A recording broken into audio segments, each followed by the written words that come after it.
This guy, I mean, I've met him because I'm a member of NSA, which is National Speakers Association. He's the former president of the New Jersey chapter. He is master negotiator. Who needs to know how to negotiate better and get people to do what you want them to do?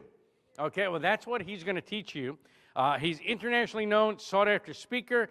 I love seeing NSAers. I love seeing how they speak.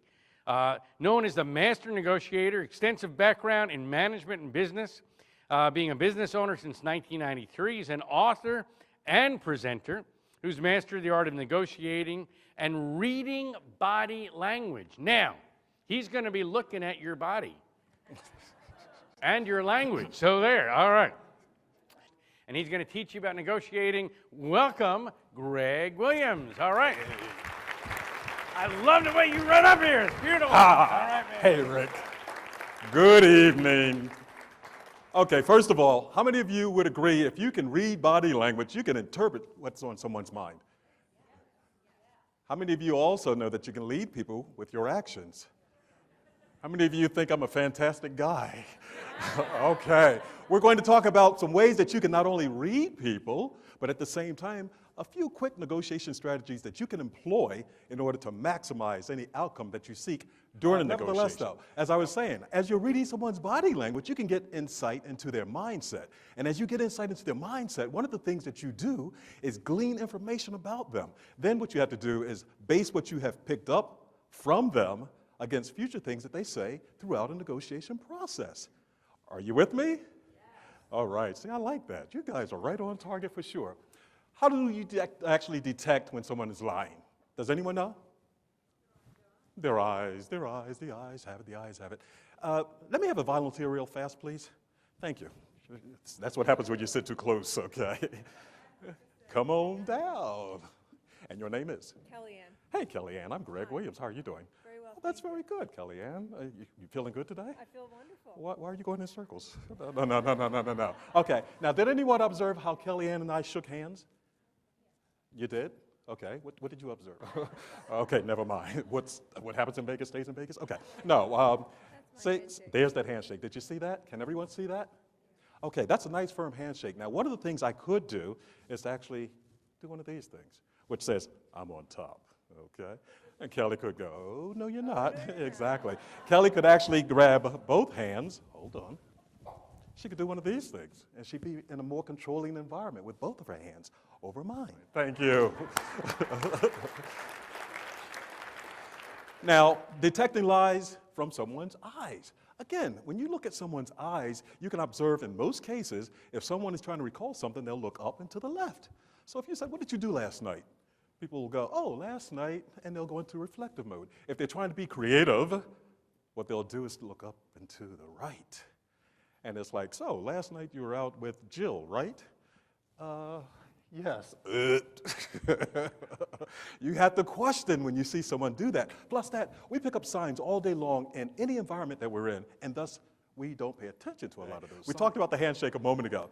There are other aspects of the handshake that you can use to actually anchor someone. Now, Kellyanne may not have realized the fact that I actually had this finger on her wrist. Did you realize that? No, but guess what? If I did the same thing to you at another time, you'd go, dang, I like that guy. And you wouldn't know why, but it would be because I anchored you, because very few people shake hands with the finger on somebody's wrist, you know? And some people go, that's weird, Greg. But no, it's not. It's yet another way to actually anchor someone. So think about different ways that you can. Assumptive questions. Does anyone know what an assumptive question is? I assume you guys know. Assumptive questions will actually position yourself in a negotiation such that as you ask the question, so I understand that in the past you have given out $1 million book signing contracts, correct? And you got that nonverbal gesture going like this at the same time. Now the person to whom you're speaking thinks, does he know that I've given out such contracts in the past? But even if the person says, no, I haven't, you've gained some additional information. So that's one way to actually use assumptive questions. Questions to answer questions. Someone real fast, try to find out where I live. You should have picked up on it already, but never, real fast, because I'm running out of time.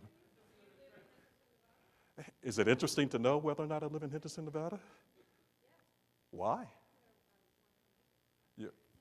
What happens in Vegas stays in Vegas? No. You want to come and visit? Why would you like to come and visit? What kind of home are you looking for in the area? You just want a book, don't you? Thank you very much. Your name? Thank you, Laura. Laura, thank you, Laura. Okay, did everyone understand what just happened? Laura and I exchanged information.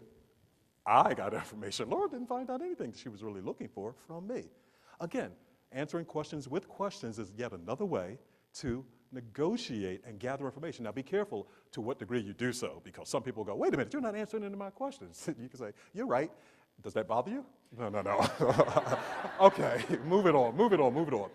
Always think about how you're going to frame a negotiation. You want to give the other person with whom you're negotiating your aspect, your perspective of what that negotiation is going to look like to you, while taking into consideration what it is that he wants from the negotiation.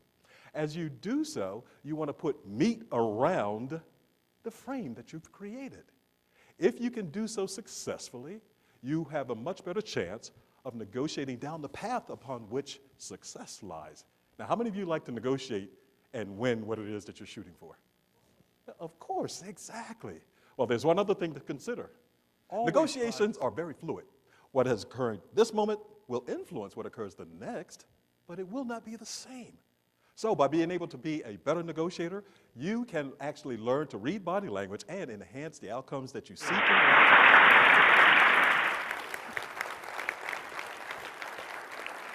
You got off early. And I gave you time back. Wow, you How do got you off like early. me now? Good job. All right.